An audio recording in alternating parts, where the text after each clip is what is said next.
একদিন আমাদের সাহসী চিকু পুলিশ বসেছিল এক কাপ লেবু চা নিয়ে। তখনই পাখিরা আর বুড়ো কচ্ছপ এসে বলল, চিকু ভাই, আমাদের সাহায্য করো, আমাদের বনের আওয়াজ গায়েব হয়ে গেছে। চিকু বলল, ভয় পেও না, আমি তো আছি তোমাদের সাথে। সে টেবিল থেকে ম্যাগনেটিক গ্লাসটা তুলল এবং রওনা হলো আওয়াজ উধারের রহস্য উদ্ঘাটন করতে।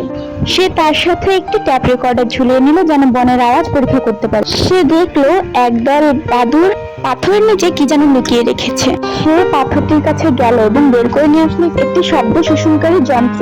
চিকু বুঝতে পারলো এটা কোনো প্রযুক্তি ভিত্তিক ষড়যন্ত্র। তখনই ঝোপের আড়াল থেকে বেরিয়ে এলো ডক্টর হুসহুস। সে চেয়েছিল বনের আওয়াজ চুরি করে সে একাই শান্তিতে বসবাস করবে। আমাদের চিকু এত ছায়া পাত্র না, সেও ভীষণ চতুরতার সাথে হুসহুসকে প্যাঁচে ফেলিয়ে তার ডিভাইস নষ্ট করে দেয়। সঙ্গে সঙ্গে জঙ্গলের সব আওয়াজ ফিরে আসে।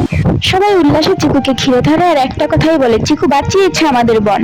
চিকু বলল, বনের আওয়াজ শুধু শব্দ না, এটা আমাদের প্রাণ।